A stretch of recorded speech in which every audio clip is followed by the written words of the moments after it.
Como decía Sebastián, es uno de los cadáveres que ha dejado esta pugna por los pasaportes. Perdón por presentarlo así, exsecretario de los caídos, en la causa. Sí, por supuesto. Claro que por supuesto. Gracias por recibirnos, señor Salazar.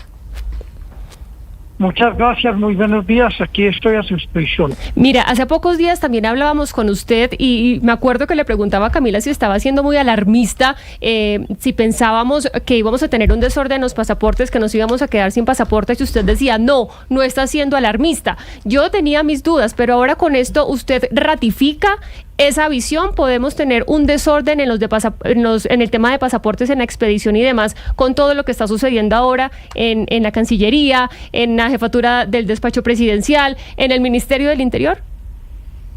Realmente lo que ha venido ocurriendo es que se piensa que el pasaporte es un documento fácil de imprimir, o que se trata de una libreta que se puede hacer en cualquier imprenta, y resulta que el pasaporte es un documento con muchas especificaciones técnicas, que requiere estándares internacionales, y que precisamente su calidad le valió a Colombia el tratamiento preferencial para el ingreso a muchos países sin visa. Todas esas circunstancias se pueden llegar a presentar porque realmente en 2 meses es muy poco tiempo para buscar una solución diferente a la que existe. Esto me está dando a mí toda la razón. En el mes de febrero del año pasado, ustedes recordarán, creo que fue el 23 de febrero del 2024, mediante actos administrativos que me valieron el despido de la Secretaría General de la Cancillería, yo había resuelto totalmente los problemas, inclusive buscando la forma de solucionarle al patrimonio del Estado un detrimento que se veía venir con la demanda que había presentado la firma Tomás Greve, pero las decisiones mías todas fueron revocadas por el canciller Murillo, y volvió a crearse el problema y el estado en el cual nos encontramos. Pero no es alarmista quien afirma que podemos quedarnos sin pasaportes. Sí, mire, doctor José Antonio Salazar, usted más que nadie conoce precisamente los tiempos de este proceso, y no es por nada que pues hoy ya podría decir uno, ex canciller Laura Sarabia venía diciendo que necesariamente había que tener esta prórroga con Thomas Greg Sons para poder garantizar precisamente estos pasaportes. Hoy el pastor Saade, jefe de gabinete de la presidencia, articulador de este proceso, habla de esta firma que conoceremos en horas, que no sabemos cuándo es exactamente, con el gobierno de Portugal, precisamente para adelantar este trámite, y también pues que estará involucrada la imprenta nacional. Pero el gobierno de Portugal ha dicho que se necesitan mínimo 8 meses después de la firma. ¿Realmente estamos en los tiempos, o de verdad va a llegar septiembre y vamos a estar en un caos total?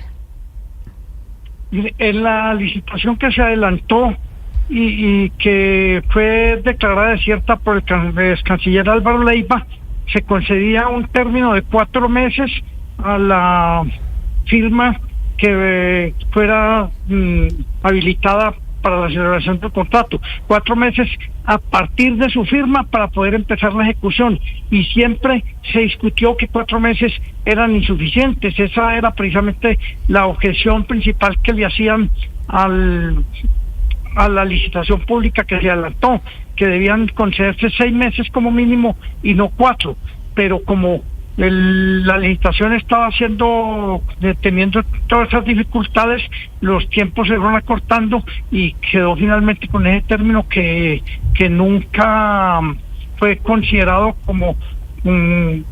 como suficiente para empezar la ejecución del contrato. Sí, señor Salazar, mire, usted está diciendo, no hay firma, no hay contrato con la Casa de la Moneda de Portugal entre esta casa y Colombia, por lo tanto todavía ese tiempo no se ha comenzado a contar, que sean 4, que sean 6 o que sean 8 meses, pues de todas maneras los tiempos no cuadran. Cuando le preguntábamos eso ayer al señor Saade, él nos decía, es que mire, la UTL, como él le dice, porque no quiere que le digamos Thomas Greg Sons, dijo que tiene que dejarnos 600,000 pasaportes listos, como algo así como un backup. ¿Esto es cierto? No, es que se han cometido muchísimos errores en todo esto. La función de expedir los pasaportes corresponde única y exclusivamente por mandato de la ley al fondo rotatorio del Ministerio de Relaciones Exteriores. Ese fondo fue creado por la ley 20 de 1992 y entre sus funciones le asigna en forma específica la impresión de los pasaportes y agrega que su expedición es una facultad exclusiva e indelegable, dice expresamente la ley del Ministerio de Relaciones Exteriores. Entonces, en todos estos procedimientos que han adelantado, los han hecho desconociendo las normativas y especialmente la ley 20 de 1992. Eso requiere un tiempo, ese es el problema de la licitación, que desde el momento en que yo me posicioné el contrato ya estaba vencido. Entonces, en forma inmediata, en cumplimiento de las normas contractuales que rigen en Colombia, procedí a los estudios preliminares para la apertura de la licitación pública, se abrió la licitación pública, se adelantó todo el procedimiento atendiendo observaciones con el acompañamiento de la Contraloría, con el acompañamiento de la Procuraduría General de la Nación, con todas las firmas que pudieran haber estado interesadas. Ese fue el procedimiento que culminó con una recomendación de un comité técnico. Ese comité técnico recomendó adjudicarle el contrato al único postor que se presentó y que terminó habilitado con el máximo puntaje, y cuando estaba la licitación en ese estado, cuando el canciller la declaró desierta. Entonces, la verdad es que el procedimiento de expedición de pasaportes es complicado. Se está confundiendo la impresión con la formalización y con la expedición, que son, ¿sabes?, situaciones completamente diferentes. Entonces yo creo que la imprenta no quiere. Sí. Exsecretario Salazar, sí, en ese sentido, todo esto que usted nos está diciendo, lo que terminó o en lo que desembocó para usted fue que lo declararan traidor e insubsistente, porque básicamente desobedeció. Porque usted desobedeció a lo que quería que se hiciera, que era eliminar todo ese trámite del que usted nos está hablando, toda la licitación, y que no se le diera a Thomas Gregenson o la UT, como le dice el señor Sade. Si usted hubiera permanecido en ese panorama de si usted hubiera permanecido, si hubiera obedecido, ¿qué estaría enfrentando hoy? O sea, si las cosas desde el principio se hubieran hecho como lo quería el presidente Petro, si no hubiera, ¿cómo estarían las cosas hoy? Estaría completamente normalizada la situación, porque la firma habilitada estaría ejecutando un contrato que era por el término de 3 años. Entonces, lo que estaría ocurriendo en este momento es que se debiera estar preparando una nueva licitación para un nuevo proceso, pero estaría todo completamente normalizado. Es que la instrucción desde el comienzo era que a Thomas Greff no podía contratar en el tema de los pasaportes, y como Thomas Greff terminó siendo el único postor habilitado, y eso está siendo, tanto era así que está siendo demostrado con lo que está ocurriendo, que no hay en el país una empresa que esté en capacidad de formalizar los pasaportes como se ha venido haciendo. Entonces, claro, la instrucción era esa. Y por esta razón, señor Salazar, existe la gran preocupación entre muchos colombianos por la posibilidad de que algunos países, principalmente la Unión Europea, pues nos quiten esa exención del visado para viajar a Europa y a otros destinos si los pasaportes no cumplen con todos los requisitos y condiciones de seguridad internacional. ¿Usted cree que eso es posible? ¿Que eso pueda pasar? A ver, yo creo que eso no va a ocurrir, porque finalmente el ministerio acudirá a la única solución que hay en este momento, cuando estamos a 2 meses de que concluya el contrato con Thomas Greff, que es continuarlo con la misma empresa. Ahora, ¿qué le objetaba yo a la posición de la ministra Laura en el sentido de contratar por urgencia manifiesta? Que no hay lugar a una urgencia manifiesta cuando la administración pública ha tenido ya más de 2 años para resolver el problema y aplicar las normas contractuales. Es que tratar de eludir las normas que se establecen por la contratación pública es demasiado grave y es lo que nos ha llevado a esta situación. Sí. Señor Salazar, le pregunto sobre el papel que puede jugar la imprenta nacional en esto, en caso de que las cosas salgan como van. ¿Por qué le pregunto por el papel de la imprenta nacional? Porque ayer en la conversación, en la entrevista que tuvo con nosotros, el señor Sade insistentemente dijo que la imprenta nacional estaba en capacidad de hacer los pasaportes, con las especificaciones que usted nos ha dicho, además que conoce muy bien de la materia, el papel y la imprenta y todo lo que se requiere para que sea un documento de un uso casi que exclusivo para Colombia. La imprenta nacional actual como está, ¿tiene la capacidad de de imprimir estos pasaportes, este documento? Mire, es que la imprenta nacional no tiene ni la capacidad técnica ni la capacidad económica para hacerlo. ¿Por qué? Porque el nombre de imprenta nacional se ha utilizado también para ser intermediaria en muchas contrataciones que no han terminado bien, debido a que la imprenta nacional tiene un régimen de contratación de derecho privado, entonces han acudido a esa empresa con el fin de eludir las licitaciones públicas. No es otro el interés cuando se acude a la imprenta nacional, porque es una empresa que no tiene ninguna capacidad, ninguna ni la más mínima, para formalizar los pasaportes. Inclusive el año pasado, en la vigencia del 2024, la imprenta nacional tuvo pérdidas por más de 17.000 millones de pesos, y no hace mucho tiempo condenaron a 13 funcionarios por corrupción con un detrimento fiscal que supera los 11.000 millones de pesos. Entonces se está tratando de acudir a la imprenta nacional únicamente con el pretexto de omitir o no aplicar las normas que establece la ley para los contratos administrativos que el Estado celebra. Sí. Pero vuelvo a insistir, es que esa función le corresponde al Fondo Rotatorio del Ministerio de Relaciones Exteriores, que es una entidad descentralizada del orden nacional, con patrimonio propio y con autonomía, sí, que le corresponde al señor ministro de Relaciones Exteriores su representación, que era precisamente la delegación que yo tenía en su momento. Señor Salazar, usted te toca un punto. Ayer estaba hablando con gente de la Cancillería y dice, mira, todavía no tenemos una posición clara porque no sabemos hacia dónde va esto y cuál va a ser, digamos, el papel o el rol que juegue el Ministerio del Interior, pero sí me mencionaban la preocupación que había por ese fondo rotatorio, que para que la gente nos entienda, cuando se hacen los pasaportes, ese dinero que se recolecta se va a este fondo rotatorio del Ministerio de Relaciones Exteriores precisamente para su funcionamiento. Si el temor era, o la preocupación es, si el Ministerio del Interior se va a meter en este tema de los pasaportes, podría quitarnos a la Cancillería parte de ese dinero que se recolecta por los pasaportes. ¿Usted cree que esto podría pasar? ¿Cuál es su posición frente a esta preocupación que me expresaban ayer las personas con las que hablé de Cancillería?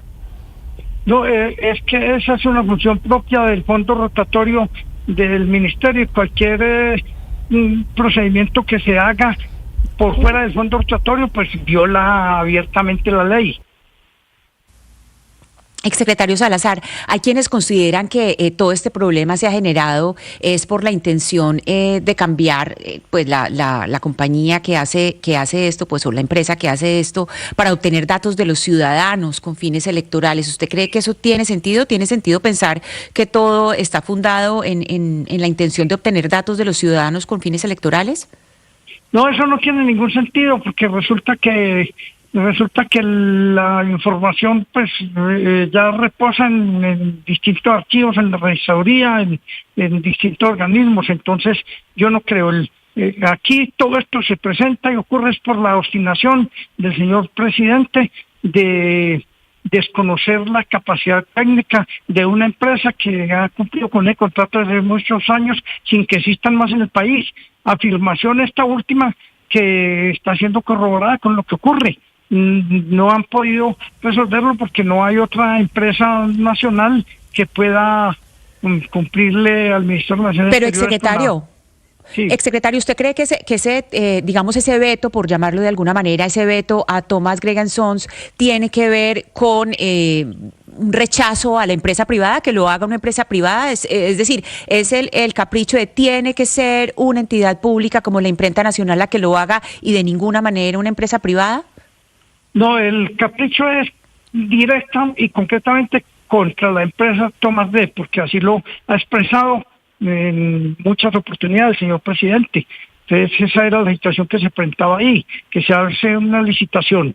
El único postor habilitado y la única empresa que en el país tiene capacidad para ejecutar el contrato que está licitando, resulta calificada con el mayor puntaje y no era lícito haber declarado desierta la licitación, es decir, no era el procedimiento adecuado. El procedimiento era adjudicarla, porque ese es un procedimiento técnico donde participaron profesionales de distintas áreas, que fue sometido al escrutinio público, que se ventiló en la Procuraduría, en la Contraloría, pero como el señor presidente desde un comienzo ha dicho que bajo ninguna circunstancia permite que Thomas D siga elaborando los pasaportes, ahí es donde se presenta la dificultad.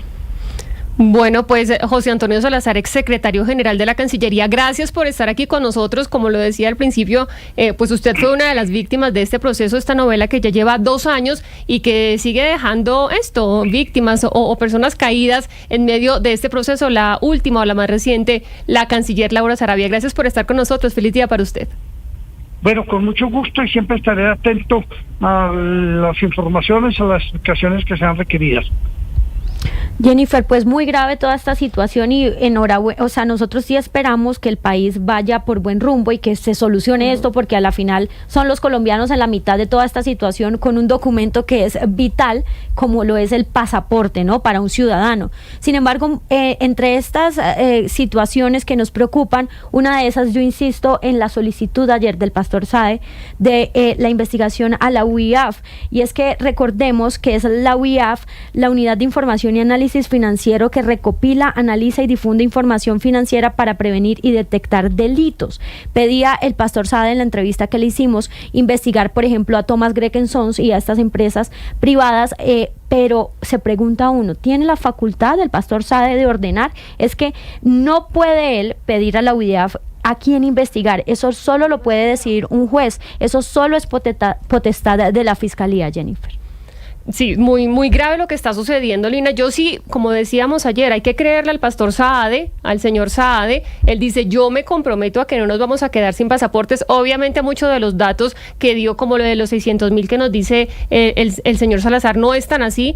Son un poco imprecisos, ¿no? Entonces, a ver, ¿qué va a pasar después de todo esto si no hay una prórroga a la agencia, a la empresa que toda la vida ha hecho los pasaportes en Colombia? A mí sí me parece válido, Oscar, que se quiera pasar al escarnio público, al tema estatal, al tema público, un tema tan delicado como el de los pasaportes, que entiendo yo es lo que quiere hacer al final el gobierno de Gustavo Petro. Ahora, el cómo es muy importante y el cómo no ha funcionado. Se ha prorrogado durante 2 veces este contrato con Thomas Gregg & Sons, precisamente porque no hemos tenido la capacidad como Estado, la gestión como gobierno de poder hacer lo que quiere hacer, que es generar este contrato, primero ayudados por la Casa de la Moneda de Portugal para que lo podamos hacer aquí en nuestra imprenta nacional. Todavía no tenemos esa capacidad y si no la tenemos, pues algo habrá que hacer. Esperemos que los colombianos no nos quedemos sin la tramitación de este documento tan importante. Pero mire, Jennifer, así nomás para contar las, entre comillas, víctimas de todo este cuento de los pasaportes, han rodado la cabeza de 3 cancilleres, ¿no? Leiva, Murillo y Sarabia. 3 cancilleres, las cabezas de ellos han rodado por la terquedad, por la obstinación del presidente Petro, que no puede ser la empresa que elabora los pasaportes en la actualidad la que tenga que seguir con el contrato. Pero mire, Jennifer, es que la palabra utilizada por el señor Sade es muy importante. Él habla de articulador. Yo solamente soy aquí un articulador. Y obviamente que esa palabra lo despoja a él de toda responsabilidad política, penal, de todo tipo. Porque el articulador es todo y es nada. A la hora de responder, obviamente porque no es delegable la responsabilidad, a la hora de responder tiene que responder el canciller o la canciller. Por eso la doctora Saravia, la señora Saravia, olió el tocino que se venía y dijo, yo me voy de este cargo porque como no puede, eso no se puede delegar y el señor Sade me va a dar órdenes a mí cuando él no va a responder por nada, pero yo sí, yo mejor me voy, bueno, solamente para dar una razón de las muchas que puede tener la señora Saravia para ver a irse del cargo. Pero es que esa palabra de articulador es muy importante. Es todo y es nada a la hora de responder legalmente, penalmente por estos asuntos. Políticamente, seguramente el presidente responderá en las elecciones y el pacto histórico y demás. Pero como hay una responsabilidad penal que no se puede delegar tampoco, porque la parte penal implica la libertad, la posibilidad de perder la libertad, la posibilidad de ir preso, para decirlo en términos crudos, entonces nadie asume esa responsabilidad y el señor Sade, que sabe lo que está haciendo, dice, yo solamente soy un articulador, a mí no me meta en el lío que yo solamente soy un articulador. ¿Quién va a firmar el contrato y quién va a exponer su libertad? Ahí sí vamos a ver a quién va a nombrar el presidente Petro en el cargo de la Cancillería, porque bien lo decía el señor Salazar, eso depende del fondo rotatorio del Ministerio de Relaciones Exteriores, es decir, depende directamente de la Cancillería, de nadie más. Yo pues sí no le creo al pastor Sade, que ni pastor es, o sea, yo al señor Sade no le creo nada, además porque en periodismo, pues la premisa de la gente hay que creerle, pues eso mata, es la premisa que mata el periodismo de investigación, uno parte desde la duda, yo no creo lo que él está diciendo y yo lo que no entiendo es a qué está jugando Gustavo Petro, porque todos los presidentes siempre tienen un policía bueno y un policía malo, pero Petro lo que escogió fue un policía malo y otro peor, entonces escogió a Armando Benedetti, que es un policía malo, y después otro policía peor, que es Alfredo Sade. Entonces uno no entiende a qué está jugando el presidente en este momento y el daño que le está haciendo a la confianza en el Estado. Es que es esto, el daño que la gente está desesperada buscando cómo sacar pasaportes. Es evidente que no se va a poder conseguir a tiempo, pues esto ya es una cosa que se cae de su propio peso. Y lo que tampoco entiendo es cómo el presidente se echa encima a Laura Saravia. Porque todos sabemos la información que tiene Laura Saravia. Laura Saravia sabe más que Google, esa señora tiene mucha información, tiene una cantidad de información de Gustavo Petro que todos sabemos que ella fue su consejera, estuvo muy, muy cerca de él y de su familia y ella tiene muchísima información. Entonces, este es un paso muy grande, o sea, el peso de Sade tiene que ser muy grande para que se apruebe, se acepte la salida de Saravia para que Sade pueda tener más poder. Yo quisiera, Ana Cristina, creerle al señor Sade, pero me preocupa escuchar algunas voces de trabajadores y extrabajadores de la imprenta nacional que aseguran que no hay cómo, que la imprenta no tiene ni la tecnología ni la capacidad para expedir pasaportes, y me preocupa también el silencio del gobierno de Portugal y de la Casa de la Moneda de ese país. No se sabe qué están haciendo, qué están pensando, qué piensan o qué reacción hay frente a lo que está anunciando el gobierno de Colombia. Es realmente mucha la incertidumbre y le anticipo, Jennifer, que desde ya se van a comenzar a congestionar las sedes de las oficinas de pasaportes en las principales ciudades de Colombia. Ciudadanos que contra el reloj van a intentar hacer el trámite antes de que llegue el 1 de septiembre, porque nadie se va a querer quedar con el pasaporte sin actualizar. Es que ya conozco yo de varios que todavía tienen un tiempito del pasaporte vigente y están pidiendo cita desde ya justamente para prevenir pues algún tipo de desorden, que esperemos Lina no llegue, como tampoco esperemos que llegue con el tema de las elecciones, porque ahí también está metido Thomas Gregg & Sons, como lo mencionó el presidente Gustavo Petro. Sí, y es que si recuerdan, yo desde hace unas semanas vengo hablándoles de la licitación que está haciendo precisamente a través del SECOP la registraduría para ese contrato logístico de cara a las elecciones, las que hay en octubre de los consejos de juventud y también las elecciones presidenciales y de Congreso. Y yo les había hablado de 10 empresas, uniones temporales y alianzas que habían presentado el interés, habían manifestado su interés, pero al final solo pidieron la información para presentar pruebas, solo pidió una unión temporal, y es esa unión temporal en la que está Thomas Gregg & Sons. Antes se llamaba Disproel, ahora es UT LIE.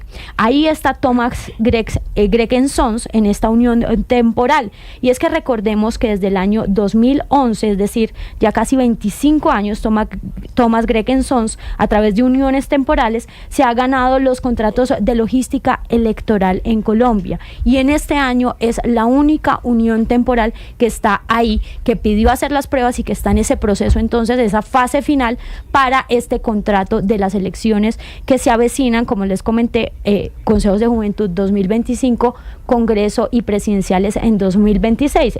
Quiere decir, son los únicos que al final terminaron porque fueron los únicos que pidieron para hacer las pruebas. Había 10 empresas, uniones temporales que habían manifestado el interés, pero es al final esa unión temporal que les menciono, LIE, donde está Thomas Gregg & Sons, los que piden la información para realizar las pruebas, pues para participar en esto, y al final pues son los únicos que quedan y están en esa fase. Mañana en el dato electoral, Jennifer y oyentes, les voy a contar pues cómo va precisamente esta licitación y el avance, y la advertencia o lo que queremos señalar es que pues que no vaya a pasar 2 meses antes de las elecciones, Jennifer, como estamos ahorita con los pasaportes, 3 meses antes de septiembre, pues que el presidente salga a decir, pues Thomas Gregg & Sons no puede hacerlo, porque hay que señalar que en medio de todo lo han venido haciendo bien en las elecciones, y pues en este momento ya van en franca lid en esa licitación pues para ese contrato logístico. Me queda un minutito.